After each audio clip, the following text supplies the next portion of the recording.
اس وقت اسلام آباد کی کیا صورتحال ہے؟ اگر جو مذاکرات اب تک ہوئے ہیں اس سے کیا نتیجہ اخذ کیا جا سکتا ہے؟ ملک صاحب بہت شکریہ، آپ نے مجھے اپنے پروگرام میں لیا۔ اسلام آباد سارا دن جو ہے وہ اسی بات کے چرچے رہ گئے کہ مذاکرات ہو رہے ہیں اسلام آباد میں۔ رات کو ایرانی ڈیلیگیشن آ گیا تھا، صبح امریکی ڈیلیگیشن آ گیا، اور پھر وہ وزیر اعظم صاحب سے ملے علیحدہ علیحدہ۔ پھر جیسے آپ نے کہا پہلا دور مکمل ہوا، وہ شاید علیحدہ علیحدہ تھے، پاکستانی جو میڈییٹرز ہیں یا ثالث ہیں ان کے ساتھ۔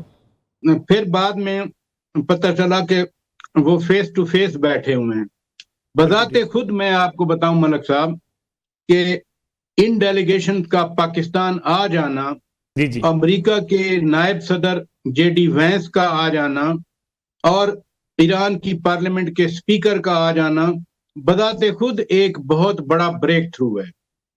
اب جو امپریشن مل رہے ہیں دونوں سائڈ سے کہ دونوں سائڈ کے مطالبات تو ایک دوسرے کے سامنے ہیں، دونوں سائڈ کی تجاویز بھی ایک دوسرے کے سامنے ہیں، اس لیے ایک امید کی کرن اسلام آباد میں پائی جاتی ہے۔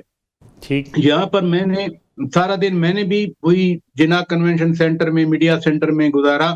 مجھے جو امپریشن ملا فورن جو میڈیا کے لوگ تھے ان کے ساتھ بات کرتے ہوئے، یا جو پاکستان کے سینئر جرنلسٹ تھے، ایک یونانیمٹی پائی جا رہی ہے، کہ اتفاق رائے پایا جا رہا ہے کہ یہ مذاکرات انشاءاللہ کسی کامیابی کی طرف ضرور جائیں گے۔ بات یہ ہے ملک صاحب کہ جے ڈی وینس امریکہ میں دوسرے نمبر پہ سب سے ٹاپ پوزیشن پر ہیں۔ وہ اپنے اوپر کبھی یہ ٹیگ نہیں لگوائیں گے کہ جی وہ آئے تھے اور مذاکرات ناکام ہوئے تھے۔ غالباف صاحب کا سٹیٹس جو حالیہ دنوں میں ابھرا ہے اس جنگ کے دوران، وہ بھی اب آپ کے سامنے ہے۔ تو آئے ہیں تو مذاکرات کرنے کے لیے آئے ہیں، دونوں کو معلوم ہے کہ مذاکرات میں فلیکسیبلٹی ہوتی ہے، ریجیڈیٹی نہیں ہوتی ہے، اس لیے امید پائی جاتی ہے ادھر۔ بالکل ٹھیک ہے فیض نعمان صاحب، جو شرائط ہیں وہ امریکہ کو بھی پتہ ہے کہ ایران کیا چاہتا ہے، ایران کو پتہ ہے امریکہ کیا چاہتا ہے۔ جیسا کہ پراچا صاحب نے ذکر کیا کہ دونوں کے سامنے ساری چیزیں تو موجود ہیں، آمنے سامنے بیٹھنے سے برف زیادہ پگھلے گی۔ ضرورت کیوں محسوس ہوئی کہ اسلام آباد پہنچ کر ہی یہ مذاکرات ہوں؟ پاکستان ثالثی کا کردار ادا کرے گا، پاکستان دونوں جو فریقین ہیں ان کے لیے جو ہے دونوں کو لچک کی طرف قائل کرنے کی کوشش کرے گا۔ کتنا امپیکٹفل ہو سکتا ہے پاکستان کا موجود ہونا؟ جی بہت بہت شکریہ ملک صاحب، again good to be back on your show. جیسے کہ ہمارے شوکت پراجا صاحب نے فرمایا، اس میں کوئی شک نہیں ہے کہ دیکھیے جب اس قسم کی جب بات چیت ہوتی ہے اور اس لیول کی ہوتی ہے تو وہ اس سے پہلے بہت سی ڈیٹیلز اور تفصیلات طے ہو چکی ہوتی ہیں، کہ معلوم ہوتا ہے کہ ہاں ہم نے اب آگے جا کر یہ کرنا ہے۔ اور اس وقت جو امریکہ میں جس قسم کا ماحول بنا ہوا ہے، آپ کو معلوم ہے کہ تقریباً 70% لوگ یہاں کے اس جنگ کے خلاف ہیں، اور پورا میڈیا اس بات پر بالکل بھرا ہوا ہے اور مسلسل یہ بتا رہا ہے کہ یہ جنگ ہماری نہیں ہے، اسرائیل کی ہے، اور ایک شخص نیتن یاہو نے یہ ہم کو دھکیلا ہے۔ تو اگر فرض کیجئے کہ اگر یہ اس کی جو سٹیکس اتنے ہائی ہیں خود امریکہ کے اور پریزیڈنٹ صاحب کے اور نائب صدر کے، کہ بہت مشکل لگتا ہے کہ وہ اس مرحلے سے اب واپس آ جائیں گے یکسر۔ ضرور کچھ نہ کچھ اس کا نتیجہ نکلے گا اور اچھا نتیجہ نکلے گا۔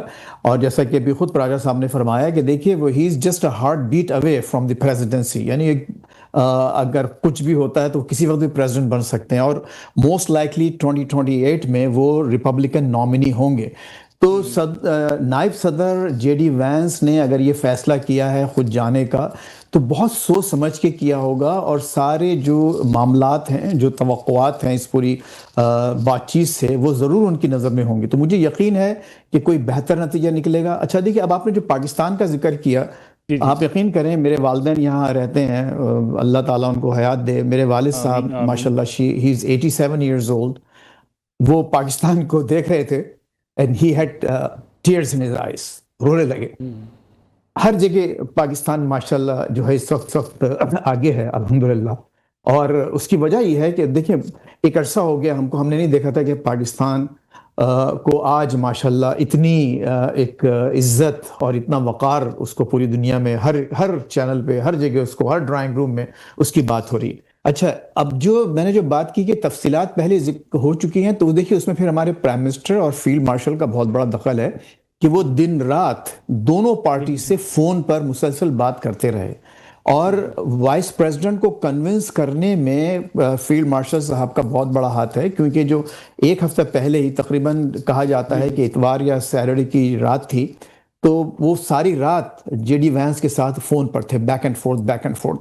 تو ظاہر ہے کہ اس کا نتیجہ دیکھا لوگوں نے آج، وہ پاکستان کا خلوص، اور سب سے بڑی بات یہ کہ شفافیت. دیکھیے پاکستان نے جس شفافیت کا مظاہرہ کیا ہے دونوں پارٹی سے، یعنی ایسا نہیں ہوا کبھی خدا نخواستہ ایسا محسوس ہو کہ ایران کو ڈبل کراس کر رہا ہے یا کچھ غلط میسیجنگ ہو رہی ہے یا صرف ایک طرح سے ایک دوسری پارٹیز کو پھنسانے کی کوشش کی جا رہی ہے.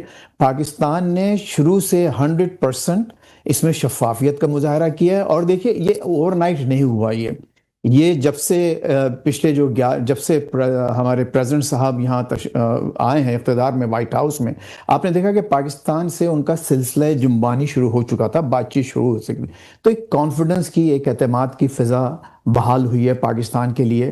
اور پاکستان تو اس میں دیکھیے نیٹ وکٹوریس ہے، نیٹ اچیور ہے. اس کی وجہ یہ ہے کہ اگر خدا نہ خواستہ یہ مذاکرات اس طرح سے کامیاب نہیں ہوتے جس طرح کہ ہم چاہتے ہیں، تو پھر بھی جو پاکستان نے جو مقام حاصل کیا ہے، جیسے کہ پراجا صاحب نے فرمایا ہے کہ ان دونوں اتنے ہائی پاورڈ اور اتنے ہائی رینکنگ ڈیلیگیشنز کو جمع کر لینا، ایک طرف تو ان لوگوں کو جمع کرنا، پھر دوسری طرف پوری سیکیورٹی کا اہتمام کرنا، اور پھر دنیا کا پورے میڈیا کو سنبھالنا، یہ بہت بڑا کام ہے، جو ایک ظاہر ہے ایک بہت بڑی، جس کے لیے انتظامیہ اور مہارت کی ضرورت تھی، تجربے کی ضرورت تھی، اور آج وہ پاکستان نے جو ہے سب کچھ کر دکھایا ہے الحمدللہ.